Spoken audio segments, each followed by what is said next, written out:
almost a year. If you invite people before Isha, they won't come. Right?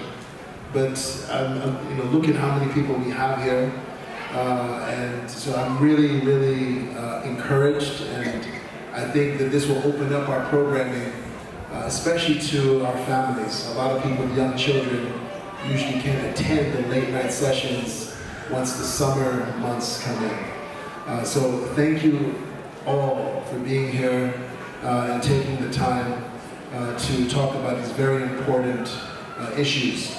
Before we begin, I want to introduce my co-panelists who've driven for over an hour to get here in the rain with flooding and all kinds of things. Next, on my far right is May Nasser, who is a proud graduate of Nurul Iman. She is a writer and a teacher currently pursuing an MFA in creative writing at Farley Dickinson University. She is a student and seeker of knowledge and truth who is currently exploring holistic wisdom of the Islamic sciences and Arabic linguistics. She's currently exploring how the holistic wisdom of the Islamic sciences and Arabic linguistics can be cultivated within contemporary writing and the arts at large to engender a progressive, spiritual, and ethical culture for the modern world.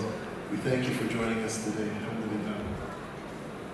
And to my immediate right is Sharif Mawad, who I first met around this time last year in Spain, in Zawiya Rosales, before I moved to Central Jersey.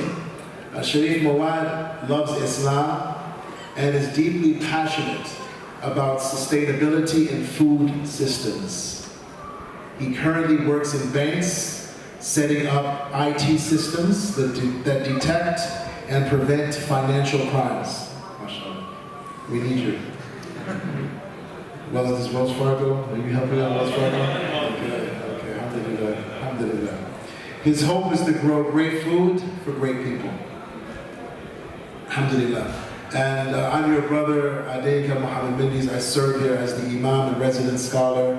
I wear many hats here, but tonight I'm just going to be sharing an overview of some of the institutions that I was blessed to visit immediately after the month of Ramadan. I was gone for about 2 weeks, and I was blessed to meet each of the men that you see here. So everyone who's not sitting at the table, I'll start from the your far right. This is a great scholar, Allama Imam Fode Drama. He has visited our masjid here. Some of you from our community know about him. He's visited Princeton University, and he had a great retreat with Imam Suhaib Sultan about 2 years ago, I believe. I visited him in Vancouver, Canada. He had a tafsir retreat, and we'll be speaking more about him shortly. Right across from him, on the other side of May's picture, is Dr. Omar Farouk Abdullah, who is another great scholar, author of several books. He is the head of the Oasis Initiative, and he organizes an annual retreat that's been going on for 6 years now in southern Spain, outside of the city of Granada, that we'll be talking extensively about. In fact, the lion's share of our presentation has to do with this particular retreat known as Zawiya Rosales and the impact it's having on creating an intelligentsia and promoting the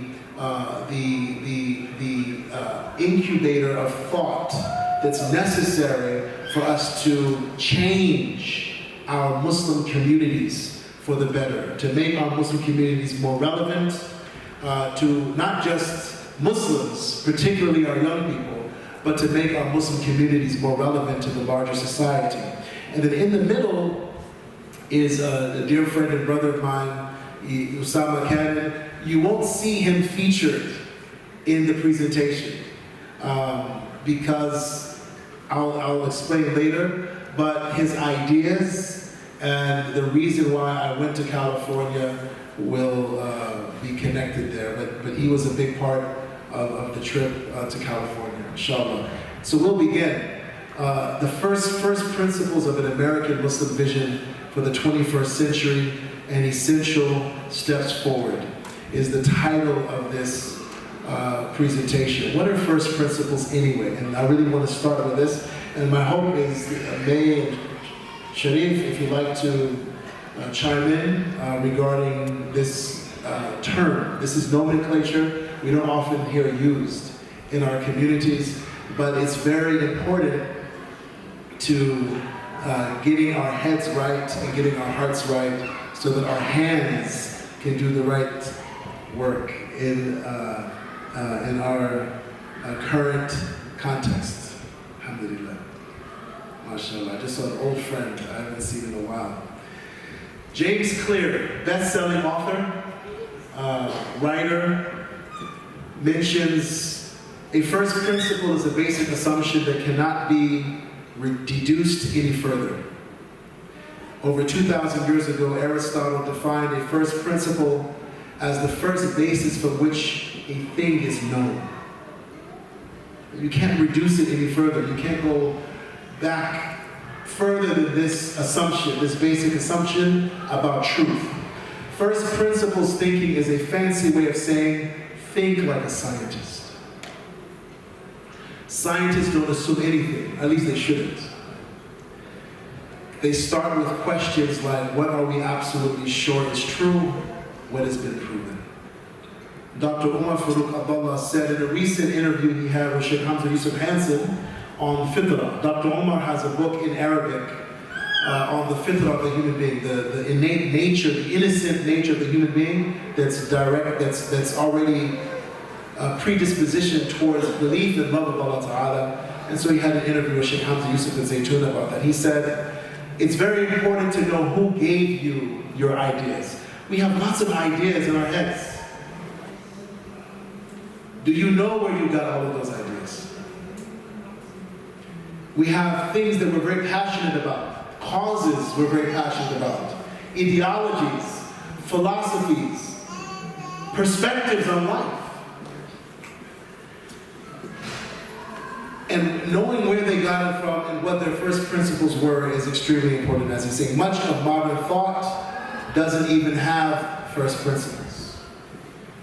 So we want to get our orientation correct, and we want to know why we believe what we believe.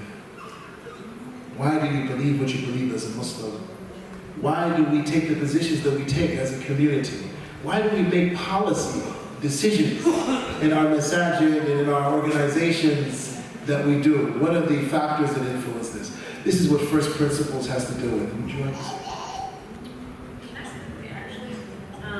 So on that exact subject, Edward Said in Orientalism, in his Orientalism, writes about the same concept that Gramsci, an Italian philosopher, wrote about it, that you need to, the entire human being and their mindset is an amalgamation of so many thoughts and experiences and ideas that you've come across, right? And so what's necessary for someone who really wants to live a full life and understand their mentality and understand, the framework with which their mind operates, what is necessary for that type of person to do is to take inventory of all the things that you've come across, and that's what Edward Said tries to do in Orientalism. And so coming away from the Zawiya and along what Sheikh Mendes is saying, I think that's part of what the Zawiya at least was doing. We'll talk more about it, and I'll let Sheikh Mendes kind of run into it first. But I think it's interesting to keep that idea of taking inventory of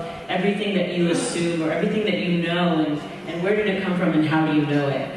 So I think that pops into my head a lot. Like, where is this in terms of my inventory of thought? Edward Said played a tremendous, vital role in correcting a lot of the misconceptions and misperceptions about Muslims specifically, but about Orientals, as we used to be called in general. First principles. If you grow up in a society that is Judeo-Christian, if you grow up in a society or live in a society for an extended period that's based on Greco-Roman civilization, you will inevitably have ideas in your mind that you take for granted that are from the Renaissance, that are from the Enlightenment period, that are post-Enlightenment, that are Cartesian, that are Kantian, and so on and so forth, along with all of the beliefs that we have from growing up as Muslims, many of us, or embracing Islam, and it's all mixed in there. And if we don't take a step back and look at the furniture, so to speak, of our minds, then we make mistakes. And I don't want to be negative at all, but I would dare to propose that we've been making some mistakes. We haven't done everything wrong, alhamdulillah. We're here, we're Muslim, in America, in the so-called postmodern age. So we've been doing some things right by the grace of Allah. But we can be doing so much more. This is Imam Fode Drame at a graduation for his school, Kausain, in Vancouver. I won't go into it into too much, but he has this wonderful school. And how is this tied to first principles? The mission of the school, you can look it up online, it's called Kausain Knowledge House. I'm going to be sharing a lot of information with you, and I want to go as fast as I can because time is short and we have 3 panelists. The purpose of Kausain Knowledge House, which is the name of the school, is to preserve the fitrah of the child. It's the purpose of the school. And all of the academics, all of the extracurricular activities are taught and built in the curriculum with this as the primary aim, that if you preserve the fitrah of this child, they will become an adult that is not full of grief, of fear, of anger, of resentment, and all of the other emotions that take away from our brilliance, from the academic brilliance that many of our schools nurture. The tafsir retreat that I attended was called Beyond Time and Space. And it focused on Surah Al-Isra and Surah Al-Najm. Imam Fode Drame has a particular way of teaching the Quran that brings together the long tradition of tafsir as well as astrophysics, as well as science.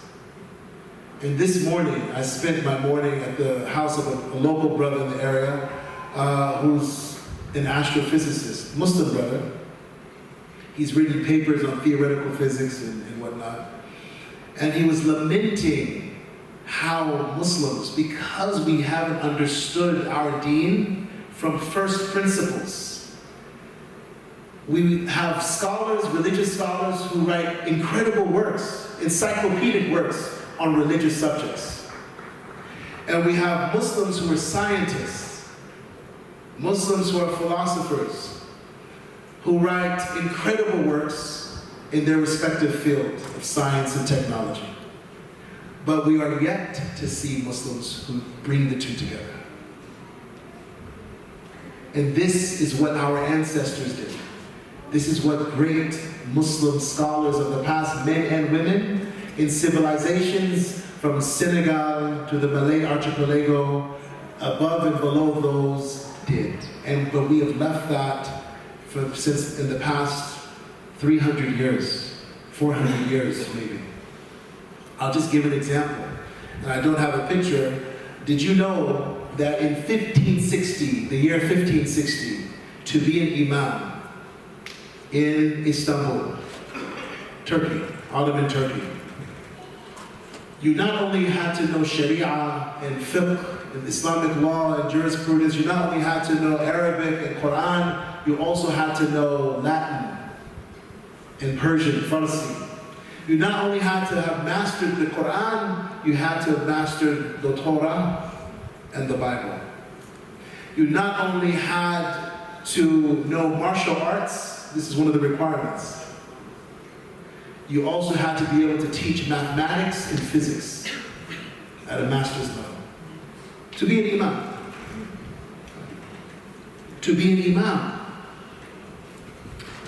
You gotta eat. But no, this is the bar. This is the bar that's been set by those who came before us. And this should be, we shouldn't do less than those who came before us. This is the location that we were at. I'm just going to show you some of the pictures. Those are notes. These are some of the attendees. The man, does anyone recognize the man over here on this side? He went to Princeton. He's actually finishing his PhD at Princeton. Matthew, yes, that's Matthew. So he was the moderator at the retreat that I was at in Vancouver. He's been in Vancouver for 2 years, studying intensively. He and his wife Dallas, pray for them, they just had a baby. They've been studying intensely with Imam Mendes. And of course, you can see that not only at the level of his thought and discourse, but in his character. You can see that in both he and his wife's character. That's a better picture of Dallas. It's Imam Mendes. So these are some of the books that Imam Mendes has written. He's translated the entire Quran into English. The splendor of the Quran. Some of his books are up here. Rejuvenation of the Soul. The Book of Knowledge.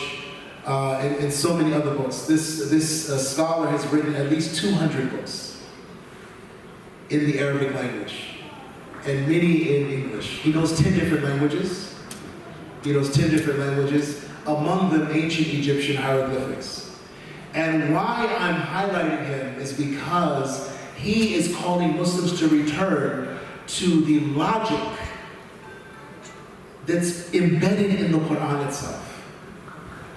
And to refine our character based on the particular path that Allah subhanahu wa ta'ala has put in the Quran for refining one's character. Now, why is it important to refine our character? It is character that the Prophet Muhammad sallallahu alaihi wasallam said, talking about first principles. He said, إِنَّمَا بُعِثْتُ لِأُتَمِّمَ مَكَارِمَ الْأَخْلَاقِ. I was only sent to complete beautiful character, the most noble of character. And we have over 1 billion Muslims in the world today. By 2050, I think there's going to be 2 billion Muslims they're projecting. Well, when you ask someone about, if someone asks you, I was traveling the other day, someone said, "Are you Muslim?" I said, "Well, what does that mean to you?" They said, namaz roza, right? They're from India, but Hindu. She didn't say, Muslims, good character. Muslims, honest. Muslims, modest. This is what people used to say about Muslims. But we've left first principles. We focus on ritual, which is important. We focus on our culture, which is important. But we leave the essence. And what is a fruit that just has skin but no pulp? These are some of the notes we took. Again, as you can see, stars and their roles, time. We had a lot of conversations about astrophysics and Quran and character and science and how they're connected at this retreat. It wasn't your regular tafsir retreat. This is one of his latest books, Al-Lamahat fi Ma'ani Surah wal Ayat, Tafsir Surah Yasin. It's a tafsir of Surah Yasin written in Arabic. On the side here, these are notes. This is my own artistic representation of notes from his class. And I'll just really quickly go over. At the top you see La ilaha illallah. In ancient Egyptian, which Imam Mendes writes and reads, La ilaha illallah looks like that. You see the connection? Are there any Egyptians here? I know there's one. That's hieroglyphics, Medunetter, it's called. You see the connection? You see the two legs, then the person bowing, the two legs, and then the person prostrated that looks like the name of Allah. Ancient Egyptian, Arabic, Hebrew, Amharic, Ge'ez, and a few other languages are what are known as Afro-Semitic languages. They belong to the same family. And one of the pioneering work, again, first principles that Imam Fodi has been doing is diving into ancient Egyptian hieroglyphics and using it to excavate the meanings that are in the Quran. And then you see the person praying, how our prayer itself is an embodiment of what is represented in hieroglyphics. It's fascinating. We don't have time to go into all of that. This is another book. This is the book Yasin. This is Surah Yasin written, and then Imam Fodi has written it in hieroglyphics. The entire surah. And one of the other things that he's done is shown how to do tafsir of the Quran, finding the sister ayat and the sister surah. Each ayah has a sister of the Quran. Each surah has a sister. Again, first principles. The Prophet ﷺ said, "Shayabatni Hud wa akhawatuha." Hud and its sisters turned me gray. Each verse in the Quran, each ayah has a sister, and unless you know the sister of the ayah, you can't grasp its full meaning. Each surah has a sister, and there's a methodology to understand the sister of each ayah in each surah. Just like your two eyes. If you're only left-eyed or right-eyed, your perception and your sense of depth is compromised. It's the same thing with understanding the Quran. And his message is that we cannot understand the Quran fully in our day and age until we have this comprehensive knowledge of each ayah and its sister, and each surah and its sister. And inshallah, we will have him here to help us learn. After I left Vancouver, I went to Seattle. This is Imam Muhammad Juban from Indonesia. He's an incredible scholar, studied at Al-Azhar University. The masjid there is called MAPS, the Muslim Association of Puget Sound. They're a huge masjid. They have a $3 million annual budget. They have been in existence for over 10 years. And I was there to help with one of their youth programs and to learn how we can do great youth programming here in central New Jersey, inshallah ta'ala. These are some of the scholars and the counselors. They had about 15 or so different counselors. That's outside the masjid. This is one of their halls for prayer. There are 3 halls for prayer. This one has a capacity of over 2,000 people.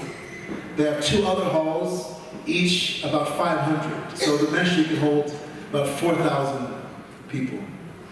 It's a huge masjid. This is, so you see a number of things here. That's why I chose this particular picture. They have a cafe, restaurant, and a catering service. They take recycling very seriously, because that's a part of our heritage as Muslims. Sustainability is not a new thing to be cool or to be green. It's part of our deen.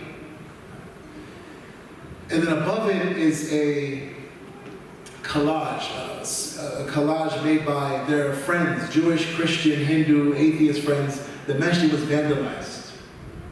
And there was an outpouring of love and support from the larger interfaith community, and that's what those notes are.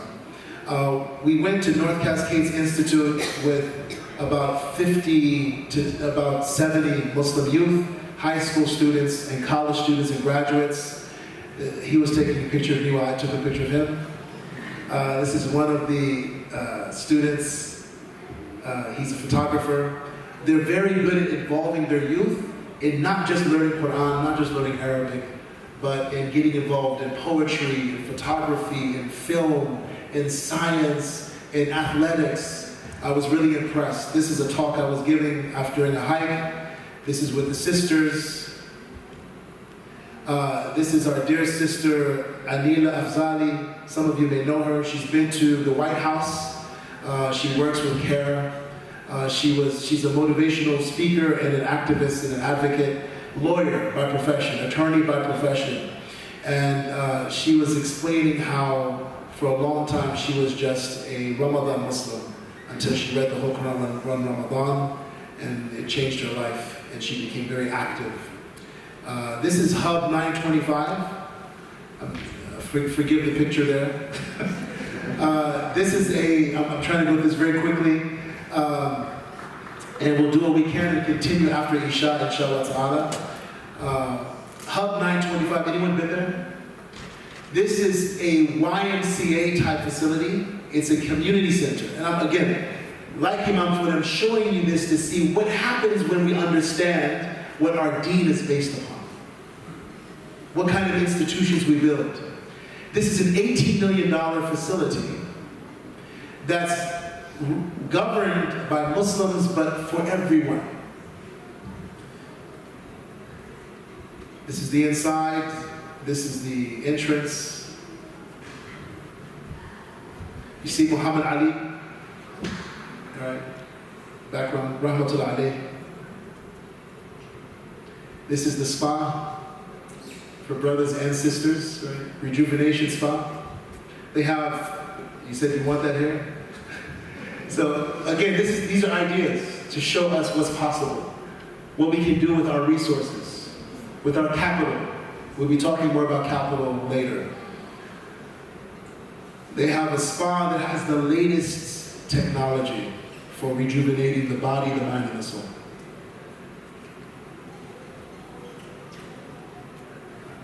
Ellipticals. So these images are all throughout the facility. Images of Muslims working out with powerful phrases.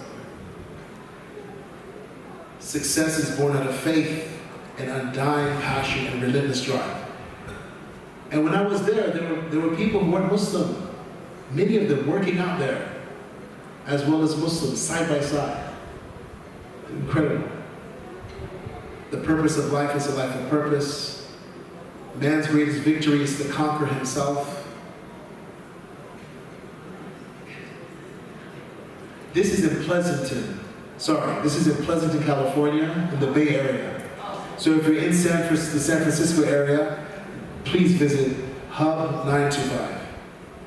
This is the director of the nonprofit. So they have a for-profit leg and a nonprofit leg.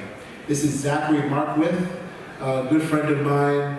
He's a scholar and also the executive director of the nonprofit wing. He's doing great work there, and mashallah, Allah bless him. Okay.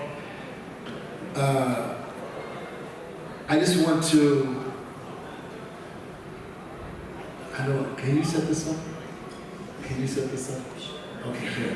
All right, so this is the flyer, and alhamdulillah, we'll start, and then after Isha, we will close, we'll wrap up, inshallah ta'ala. Before we start, this is the lion's share, as I said, of the presentation. Everything we've seen so far, understanding the Quran from its root, not just from its root as when it was revealed, but from the root languages that are behind the Quran, will change your understanding of this deen. It will enrich your understanding of this deen. Engaging our youth with nature, bringing our youth to a beautiful space like we have here, alhamdulillah, and giving them opportunities to express themselves, not putting them in a box, will change and improve our community. Imam Usama Khan, who I haven't included here in the slides, his work with Ta'leef Collective. If you haven't, anyone heard of Ta'leef Collective before? Okay, not enough. Everyone's hand should be going up. The work that he's been doing, it started in his garage. Literally in his garage with about 5 brothers. And now, every Sunday night, about 200 people come to the Ta'leef Center to learn about the Deen. Most of them are youth, on a Sunday night, on a school night. Most of them are of Indian, Pakistani, and Afghani origin. Most of them, many of the youth there, had nothing to do with Islam 10 years ago, 5 years ago. It is Usama's embodying of the work of Dr. Umar Abdullah and other scholars, Sheikh Hamza Yusuf, Habib Omar bin Hafid, bin Saad bin Hafid, other great scholars, in translating it into a very hip, very relevant, intellectually satisfying, and spiritually rejuvenating institution known as Ta'leef Collective that has brought tremendous change to the Bay Area. And now, as some of you know, Ta'leef has branches in Chicago and inspired institutions in Houston, Texas, and Seattle, Washington, and other places around the country and around the world. So what you're about to see is embodied in Ta'leef. And so I'm going to pass the mic to my co-panelists because I've already spoken too much. I look to them for their leadership here as in terms of the direction of this presentation. I put the slides together, but I'm looking for them to give much of the commentary. Assalamu alaikum wa rahmatullahi.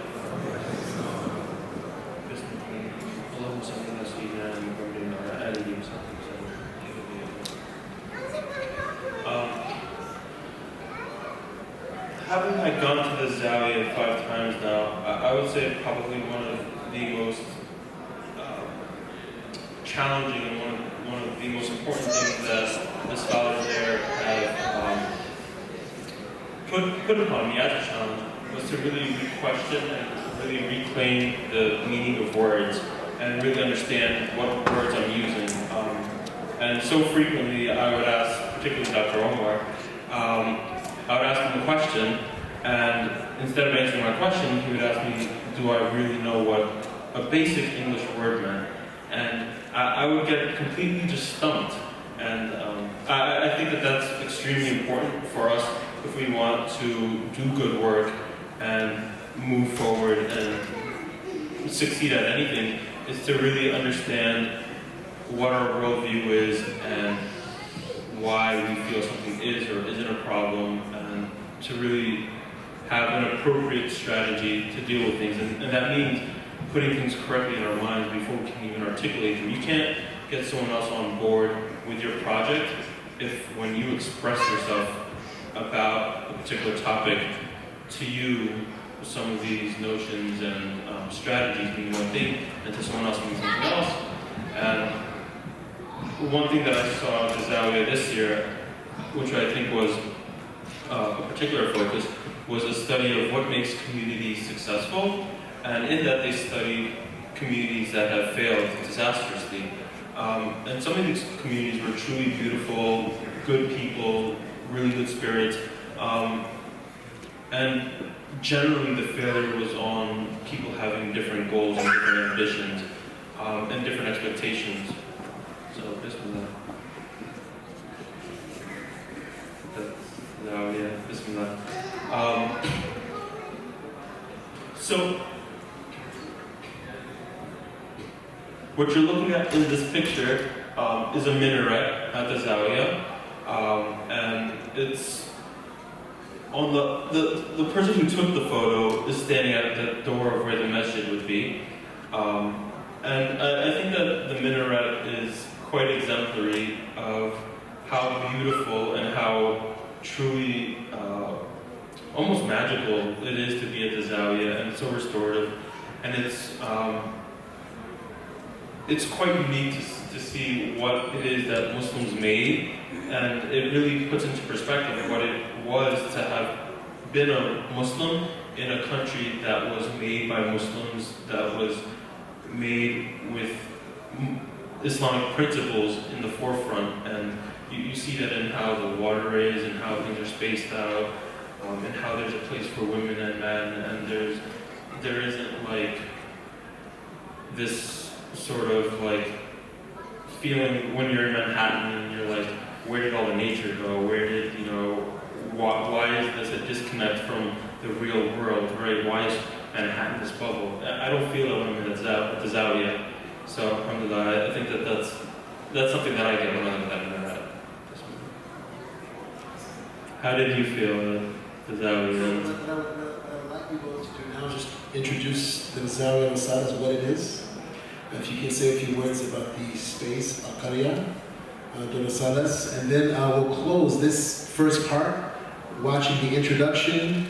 This is the video. I'm not going to play the whole thing. It's 16 minutes. We'll just listen maybe to the first minute or two. You can get this on YouTube, right? But I just want you to know that it's available and it will give you an idea of the importance of this annual gathering. Okay, so this was my first time at the Zawiya actually. So the Zawiya of Salas is at a place called Al-Qarya, and it is an institution, a masjid and cultural center that was built by a Muslim Spanish family and a group of Muslim Spanish families that basically pioneered and wanted to create a space for Muslims to gather from all over the world, to have retreats, to have intellectual conversations and gatherings.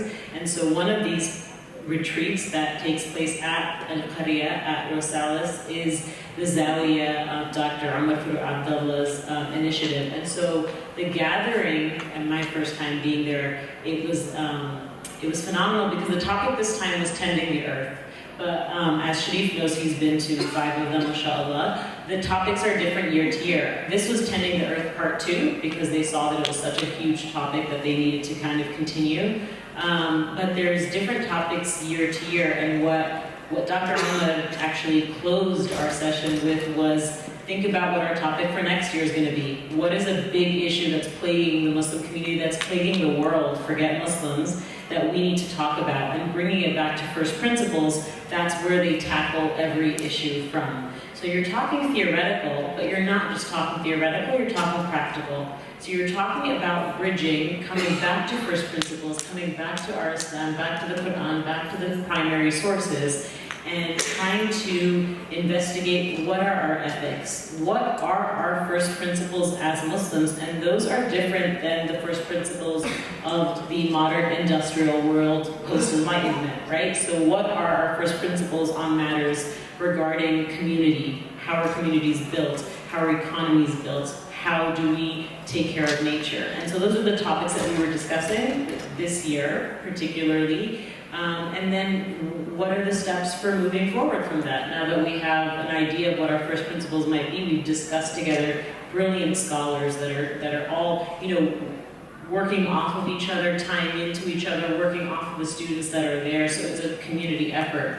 Once we've outlined first principles, where do we go? What's our manual, what's our booklet, and what are the next steps? And it's a continual process between fully understanding the theoretics of the matter and then coming up with very tangible steps to move forward. So you take it out of the abstract realm a little bit, and that's how we close. So that's just an overview, I think, but then if we could, delve into it after Aisha, that'd be cool, inshallah. So, as May said, it wasn't just theory, it was very practical as well. So there were classes, but then we would go outside and apply what we learned indoors to practical projects. Last year we made soil, we had raised beds.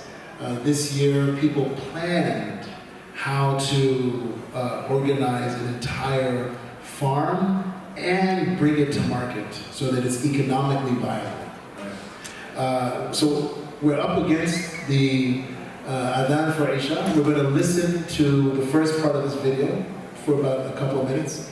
We'll break for Salat al-Isha, inshallah ta'ala, and then we'll resume immediately after for the end of the presentation and hopefully for your comments and your questions, inshallah ta'ala. Hopefully the microphone will work here. This is the first time I've ever embedded a video and a PowerPoint, so cross your fingers.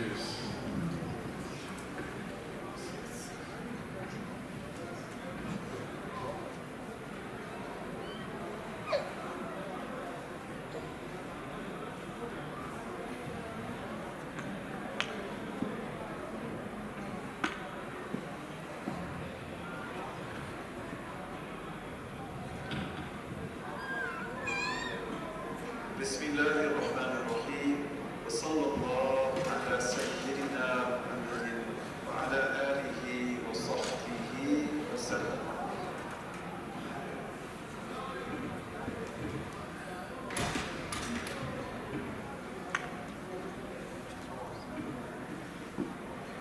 One of the most important issues in the world today, if not the most important issue, is the issue of the environment, of the climate, of the soil, of water, and of food. If you want to be healthy, you have to have healthy food that was grown in living soil. And in our Islamic tradition, we have a very rich legacy of taking care of the earth, of living tectonically, living in a way that fits the earth, and that loves the earth and takes care of it.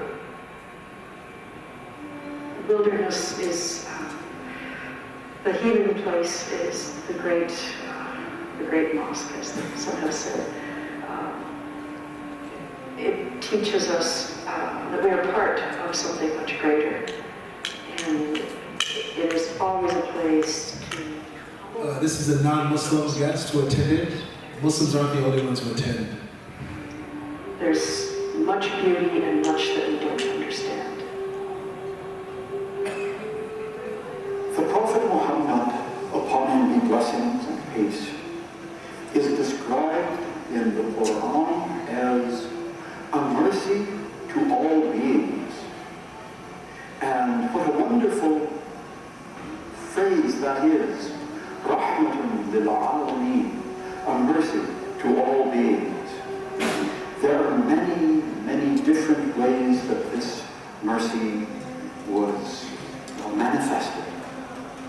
On the one hand, it was he who taught us that anyone who plants a tree or sows a field, and humans or birds or animals eat from it, that will be reckoned on the day of judgment as charity from him.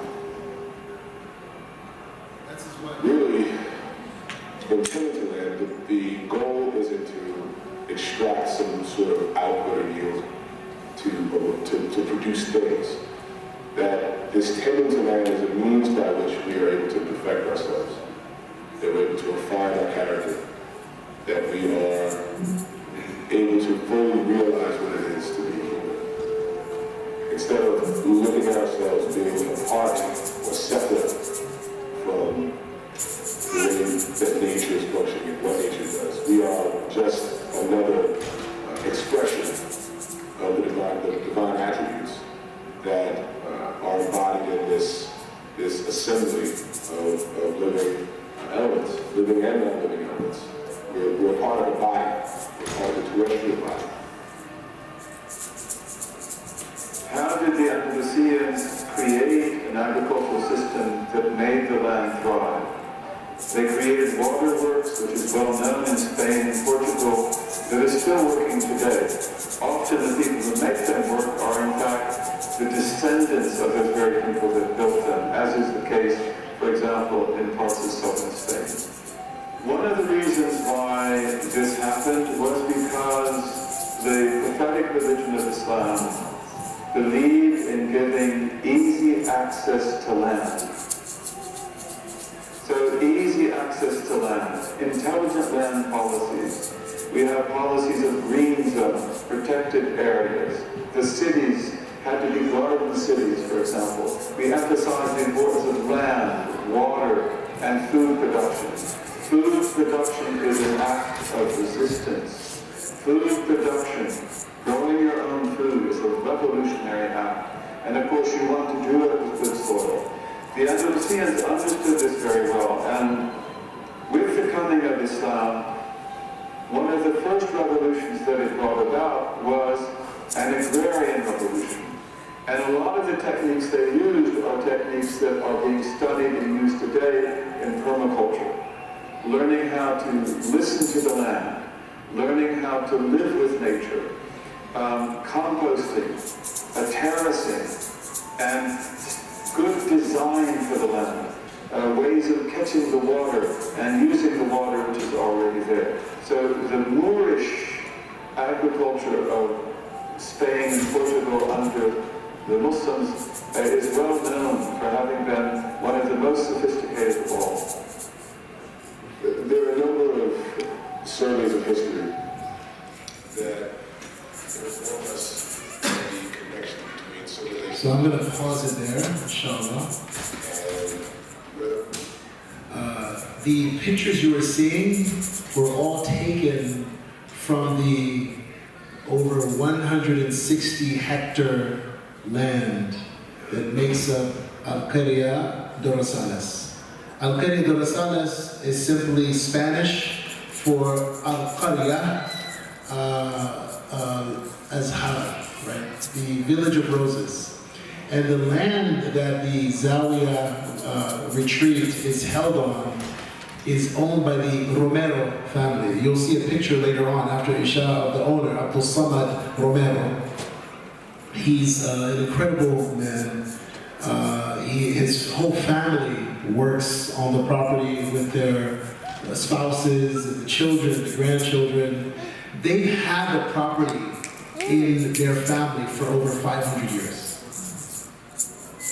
And this place is very historic because on it, on its border is a mountain that's called Sierra de Sadra, the mountain of the Thagra.